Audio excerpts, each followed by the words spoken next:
Hello everyone, welcome back to our channel. This is Vyakhya from Career 360, and if you are preparing for MBA CET this year, then this is a must-watch video for you. Today we have someone with us who has shown us that we should never give up on our dreams. He gave CET not once but thrice. He got 99.77 percentile in his second attempt and converted Sydenham College.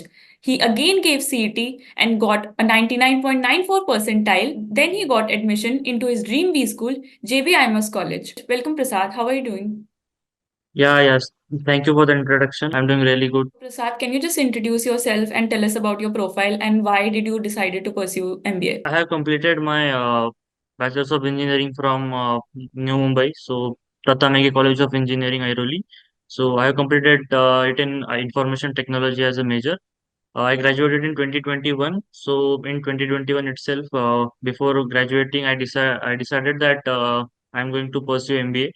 So I gave CET in that year, but unfortunately, due to some difficulties or lack in my preparation, I did not score that much. So to convert JBIMS or any Sydenham college.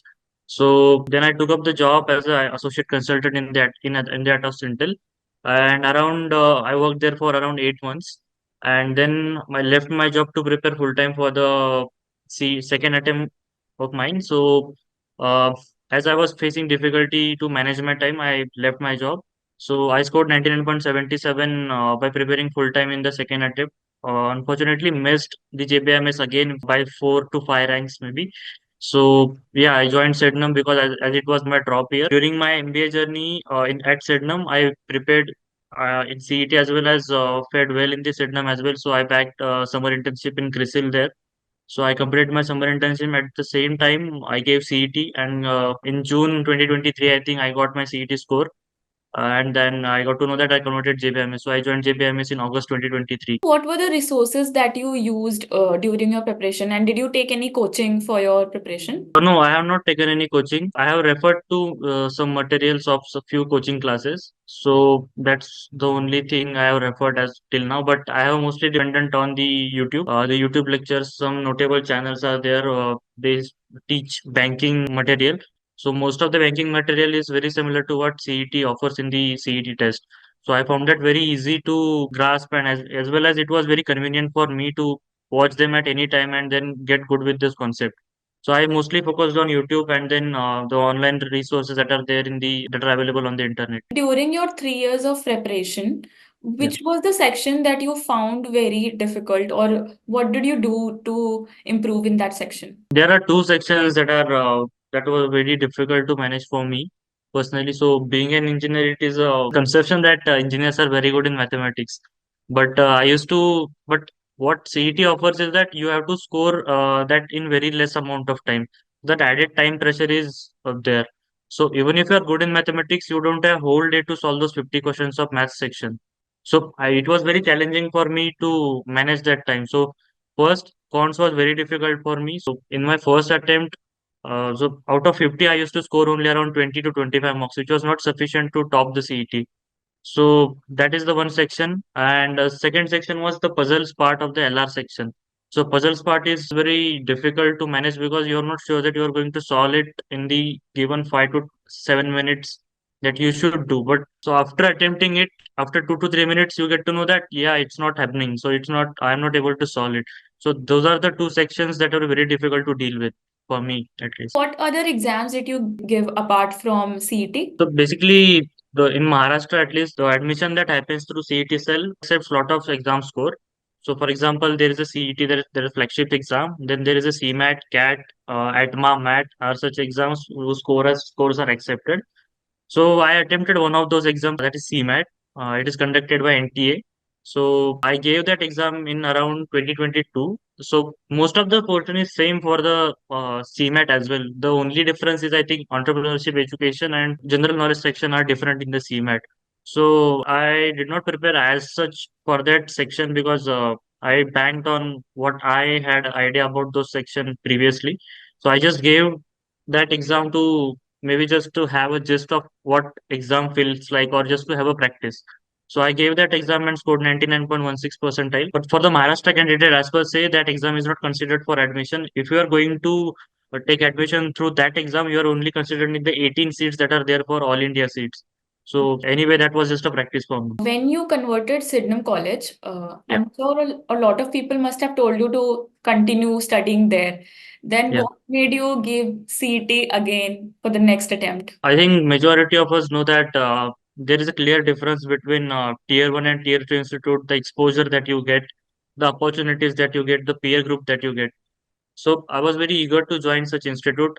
Again, Sydenham has a very good people there, very good professors there. But my goal was to only finish my journey, that is my education journey, through a good tag or good institute with me. So that was my goal as per se from the start itself, because I never had that tag with me in my entire education life. So that's what I wanted to do. And as I had spent around 2 years preparing for those two attempts, so I definitely had confidence that I will definitely do good if I gave the last chance that I had. And I really wanted to pursue, like I just said, there are opportunities that very few institutes that are offered, like JBIMS.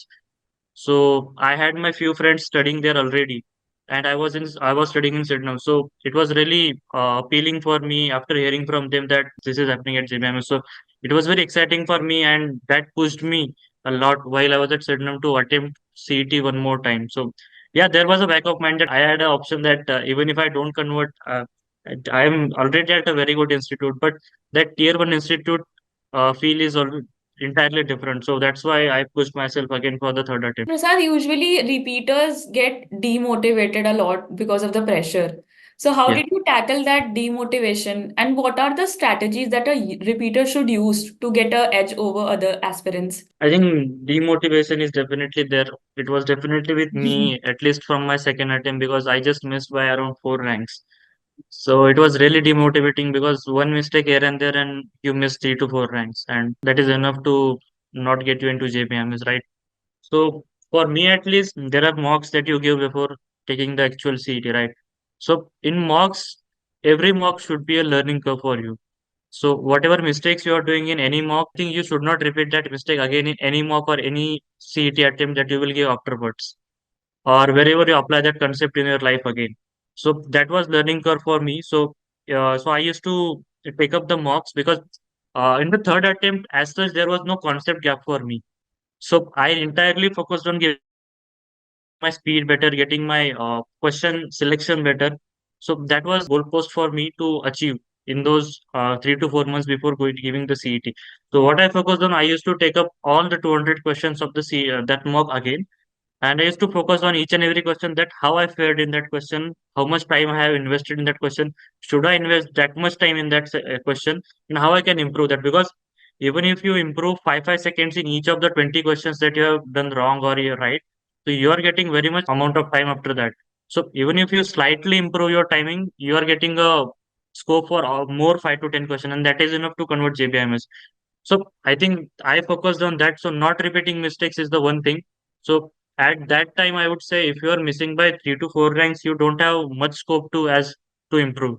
So you have to dig deep very minutely to see where you're going wrong. So that was the entire thing for me. So just one thing, focus on your mistakes that you're doing in the mocks and work on them, because a lot of times what happens that people get scared with their mistakes, like their weak areas, and don't work on them. They try to bank on the strong areas. Obviously, you should bank on your strong areas, but to top the CET or top any exam, as per se, you have to work on your weaker areas, and so that's why I focused on those weak areas, as I said. You Yeah, talked about the importance of mocks. So, yeah, a lot of aspirants usually underestimate the value of mocks. yeah. When did you started giving mocks? Was it initially from the start of your preparation, or did you started doing it much later? And approximately how many mocks did you give? At least for CET, as I haven't taken any other exams like CAT or other exams for like NMAT and SNAP.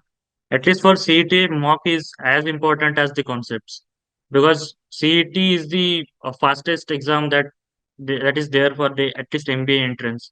So you will have to be on your toes all the time. Basically, I first covered my concepts around in 2 to 3 months, and then I started giving mocks at around in December time.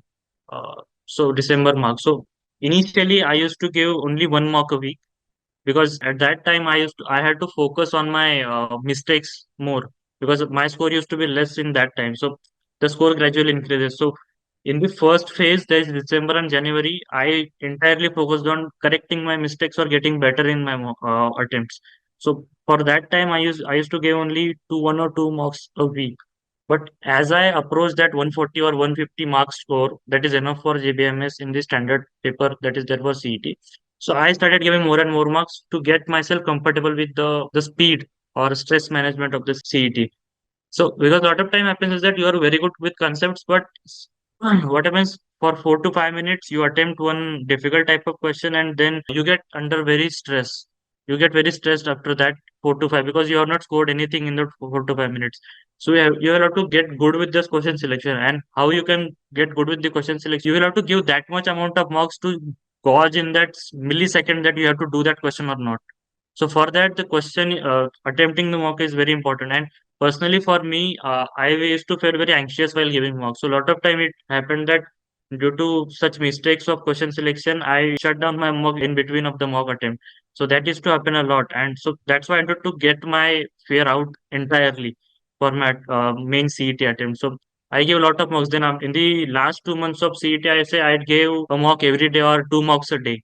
So that was my strategy to take entirely out that fear equation. What are some of the important topics that you would like to give the students who are appearing this year? Some of the important topics for each section. If you go by section, I think there are 4 sections in the CT. So first, abstract reasoning, there are no such topics, but we will have to cover the series and analogy questions very well. Then there are new types of questions that are coming now to count the triangles, count the squares in a given figure, or cut the cube and then measure that which part of that cube has which color. So these are the new type of questions that are coming in last 2 to 3 years. Then coming to verbal, I would say make your grammar very good. So there are some standard books that are there to have a very good grasp on grammar. So the 120 grammar rule, that the book is the very standard one. So you will have to get your grammar rules very good. Then your reading should be very concentrated, and you will have to be very precise with your reading. So you will have to summarize the whole RC, reading comprehension, in one go itself. So we'll have to good with your RCs. Then coming to quants, I think there are 7 to 8 topics that cover almost 80 to 90% of the exam of the quant section entirely. So there is a percentages, then there is averages, simple interest and compound interest, time and work, time, speed, and distance. Then there is a permutation combination, and there is a probability. There's 7 to 8 topics that I mentioned are very important for CET. The whatever in different types of questions, that is data sufficiency or comparison type of questions that are there, are also tested on the same topics. So these are topics are very important. Then the quadratic equation is a must because it is a very easy topic, and those 5 to 6 marks are there to grab for you. So this is about cons, and for logical section, I think getting good with syllogism is very important. Apart from the direction sense and blood relation, you will have to be really good with. Then the puzzle section. So there are at least 20 to 25 marks of puzzles in the CET. So solving puzzles, processing those hints, arranging those puzzles in a certain pattern that is asked is very important. So those are some areas you will have to be really good with, because you can't skip some of these topics. Because if you have to top the exam or get into the JBIMS, you will have to be good with all those topics. So yeah, so these are few topics I would suggest to work on. Did you refer to some books or past year papers? With regards to books, I've referred some of the books like R.S. Agarwal. I think it is for logic LR section. Then there is Arun Sharma. I think there are 3 levels of difficulties. It is specifically for quant section. So there is LOD1, LOD2, LOD3 for CET. Specifically, the LOD1 is, I think, is more than enough for the CET exam. So that was one book. But as such, I was not dependent on any book as per se, because see, again, the CET tests you for your time management. And while solving the book, there is no timer. Even if you keep the stopwatch, there is not that much pressure that is on your mind that you have to finish this book in specific amount of time. You can take as much time as you want, and that is not the time pressure that you will face in the CET. There will be the quantity will be very high for that pressure. So I never prefer to solve from any book, because that solving the book gets into some kind of comfort zone that you have time and you just have to solve it, right? So my practice would be around giving time tests. So every test should be timed. So if there is a quant section I'm solving, there is a quant sectional test. There are 50 questions. So my target used to be I used to finish it in around 45 minutes. So that should be the target to practice from the day one itself. Because if you get good with the time, you will get good with the CET itself. So that was my strategy for it. And apart from that, talking about previous year papers, CET cell as such never publishes their previous year papers. So whatever you see on internet is either made up paper, or I would say it is basically the paper that is prepared by consulting with students who have given the CET. So you are not even allowed to take the scribbled paper with you outside. So there is no chance that the whole paper is available as such on the internet. It should be somewhere around the CET exam paper, but it can't be entirely the CET paper. So I never referred to that those exams. So any 200 question mock you give, it's a preparation for CET. It is not important necessary to solve those previous year questions. And so that is about the previous year papers. What was your exam day strategy? Did you allot any specific time to all the sections? Two types of CET tests that are conducted. So pre 2021, there was a sectional test that used to happen. So there are four sections, as I mentioned. So there used to be designated amount of question in each amount of section, right? So you will have to designate some amount of time for that. So for me, abstract, I used to finish it around 12 to 15 minutes. Then I used to jump on the verbal section. For verbal section, my time was used to be around 30 minutes, let's say.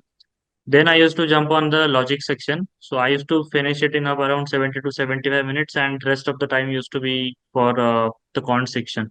But what happened after 2020 attempt that the CET made the CET exam jumbled up. So you never know what will be the next section and from what section it will become it will be coming from. So for that, the strategy becomes very important as you are able to solve the next, because when you attempt the sectional test, you are giving the verbal, let's say section, you know that the next question will be verbal, and if I want to solve it or not, or I'm comfortable with it. But if the in the jumbled paper, if there is a first question on abstract reasoning, the second question might be on a puzzle. So if you are not good with puzzles, some people might pick up that puzzle and like waste their 3 to 4 minutes while solving it.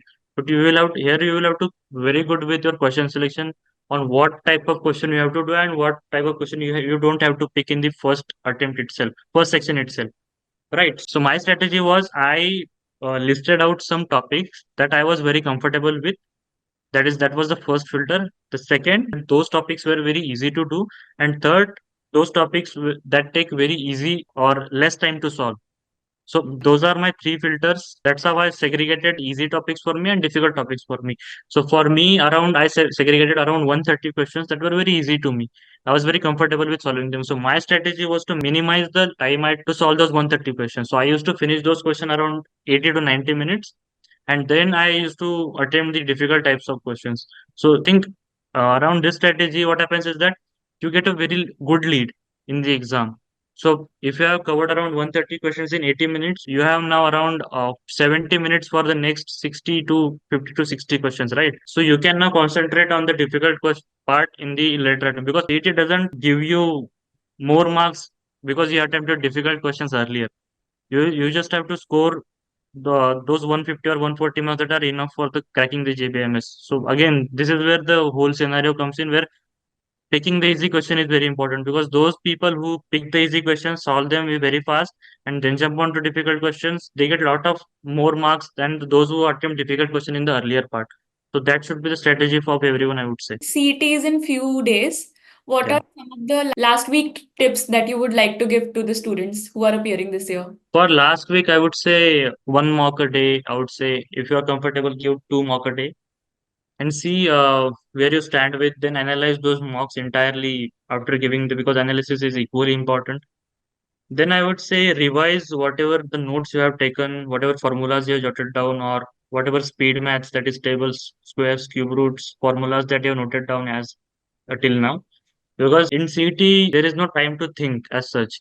So everything that is needed should be on your mind in the entire paper. So get very good with the things that are required or that are required in the, that is such as formulas or I would say tables, and yeah. So those are few areas that you will have to good with. Then I would say don't take too much stress because it is a chance that you score low in some of the mocks. So personally, I scored around 108 marks in the final few days of the CT because the difficulty of that mock was very high level. So you will come across few mocks where you will score very low from your average score, and that is enough to demotivate you for your D-Day as well. So you don't have to get demotivated because of that low score. Because if you have done good till now, or you are very good with your concepts, you have achieved a specific amount of score on a specific period of time, it is high chance that you will do that in the CET as well. One low score won't affect your performance entirely. So you will have to be mentally very strong to tackle such situations.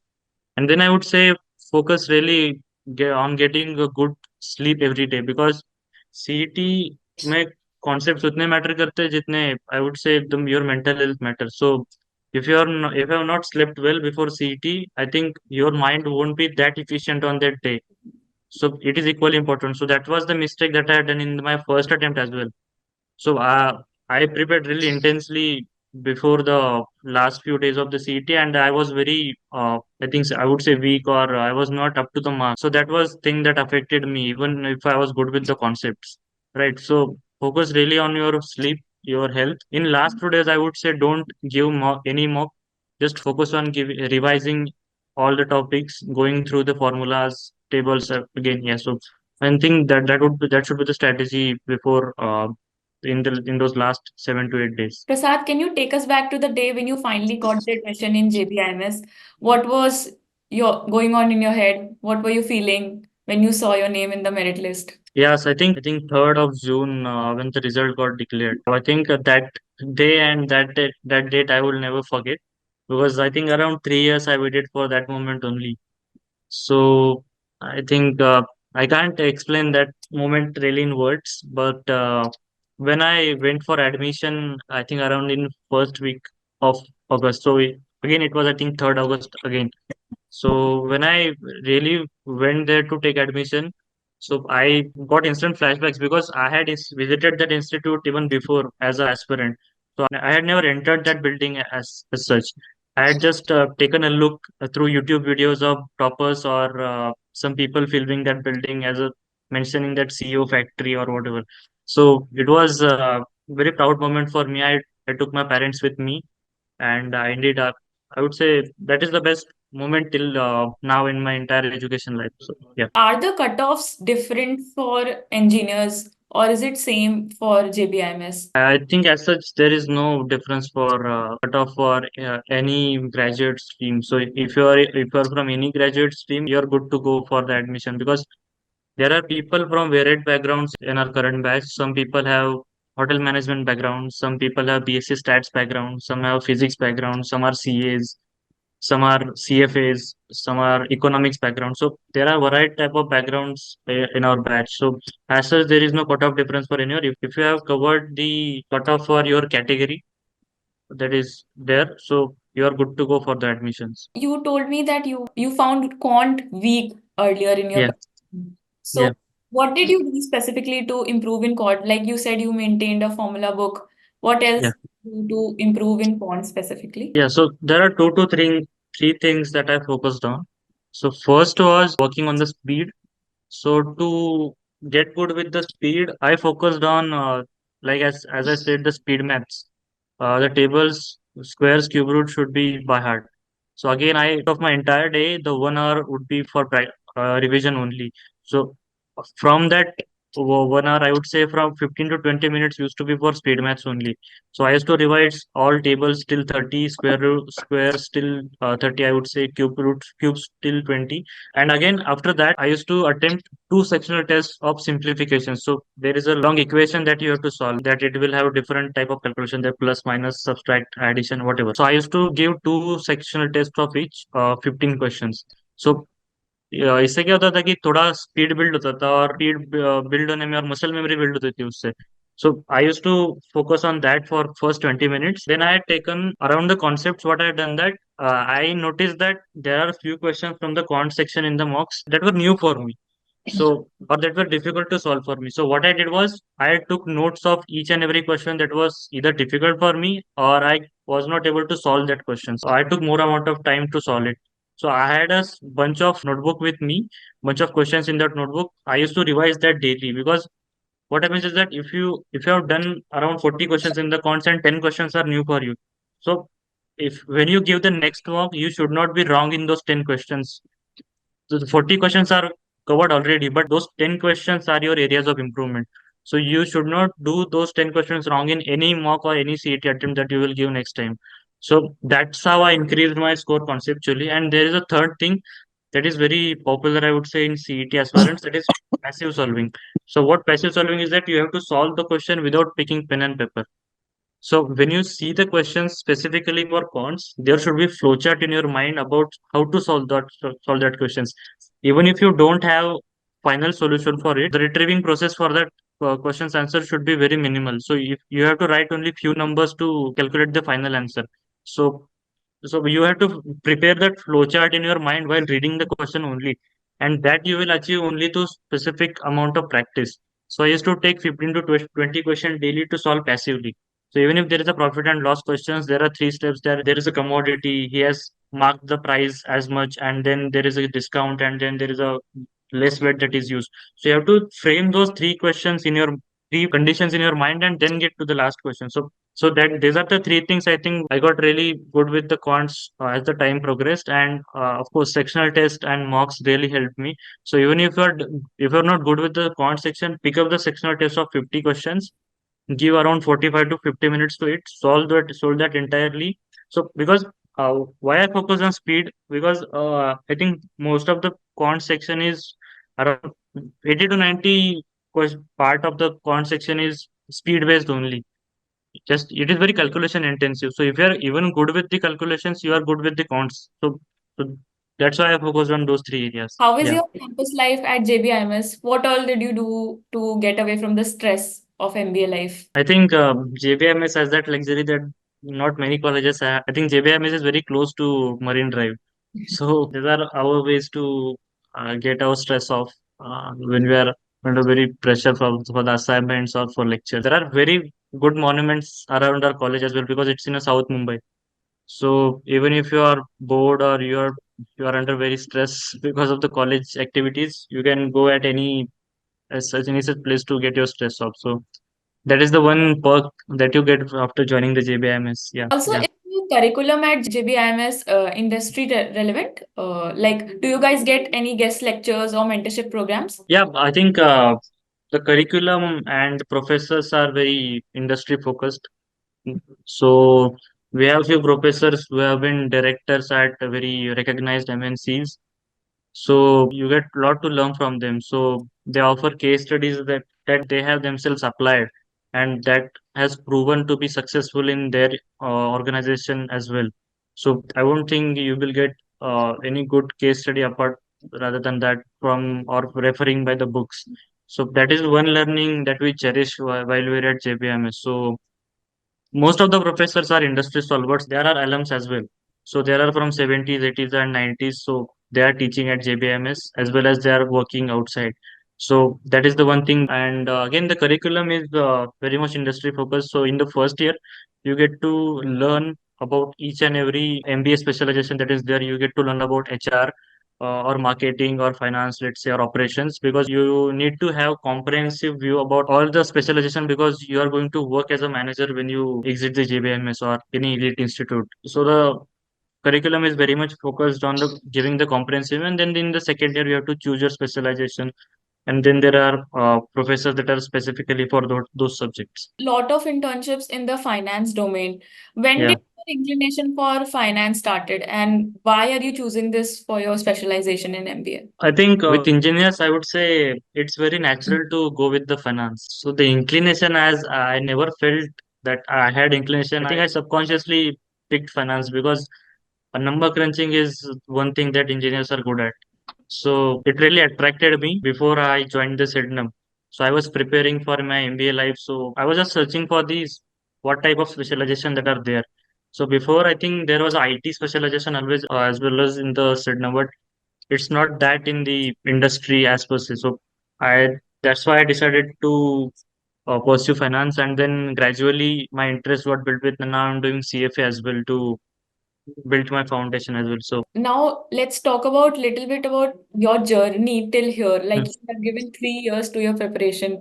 How would you describe this journey of preparing okay, JBIMS in 3 words? okay. Like key factors one should keep in mind when they are applying for JBIMS. The first thing I would focus on, because that's the motto of my preparation or my life as well. The first thing should be discipline.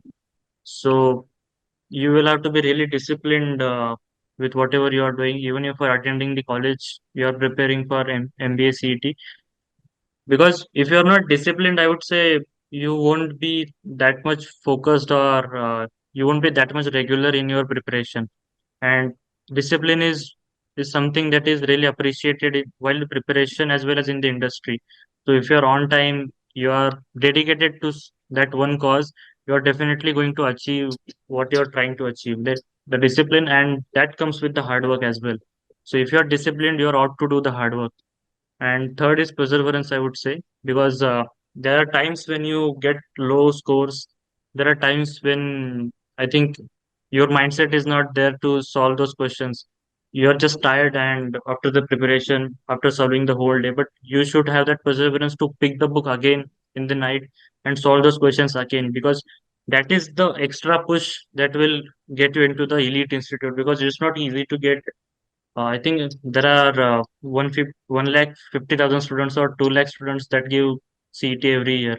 And every student's dream is to get into the JBIMS, and there are only 150 seats in the JBIMS. So to get there, that extra little push is very important. So I think hard work, discipline, and perseverance, I would say, that has carried me till now. Let's talk about profile building. How much Okay. important do you think profile building is in college selection and in placement? And what are some of the strategies that you applied while working on your profile? I think there's a conception that you should have work ex before coming to MBA. I think that definitely helps. And the plus would be you have that experience in a reputed organization. So that is definitely a addition. But I would say if even if you're a fresher, even if you have gap year, so there is a lot of misconception that if you have gap year, you are going to struggle. I don't think that's the case, because every organization have different sets of preferences about their candidates that they want to take.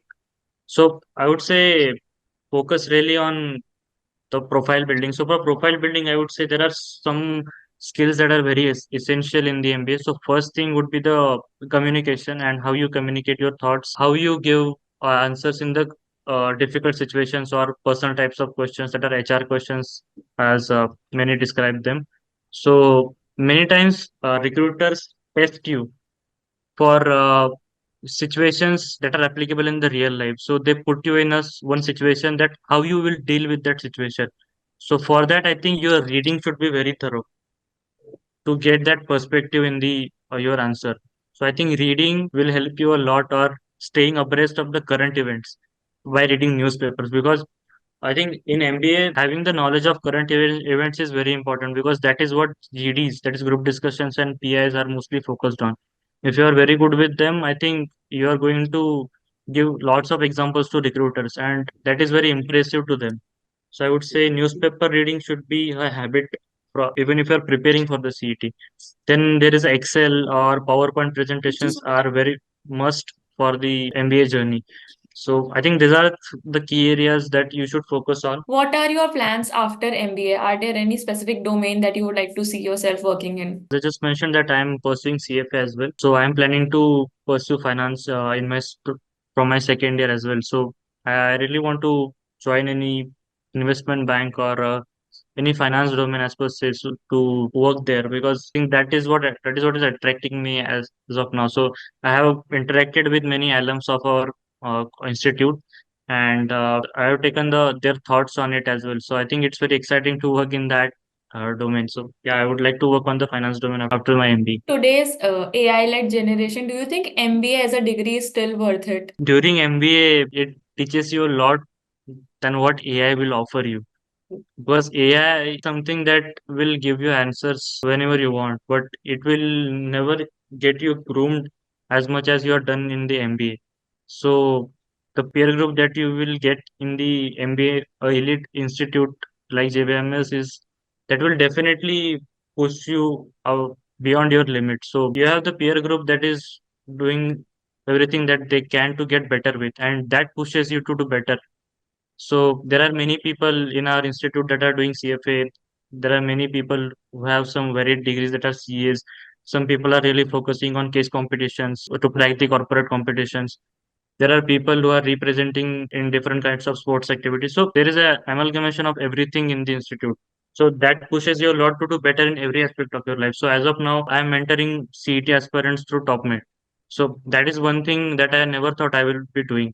So that is the one push that I got from my JBIMS colleagues as well. So my one colleague started it, and then I have that 3 years of experience with me of giving the CET. So why should I not help the aspirant? So these are few areas that add value to you, that I think that improves you as a person, that improves your personality, and I don't think AI can offer you that thing. So that is one thing that I have really improved from being an introvert in my majority of the education journey, and now I can freely talk with people. I can express my thoughts. So that is the thing that has been put into me through my MBA journey only. So not just JBIMS, even in the SIDNAM, there is very different environment. There is very positive environment that you want to do good in your knowledge to improve your knowledge. So I think that will not be offered by AI as such. That's Yeah. nicely put. Yeah. Thank you so much for giving up your time. This was a great Okay. session. You are an inspiration for a lot of students who are giving CET this year. I'm Yeah. sure we learn a lot from you. Thank you so much for joining us today, Prasad. If you like this video, don't forget to hit that like button and subscribe. Also, do check out the description box below for more information.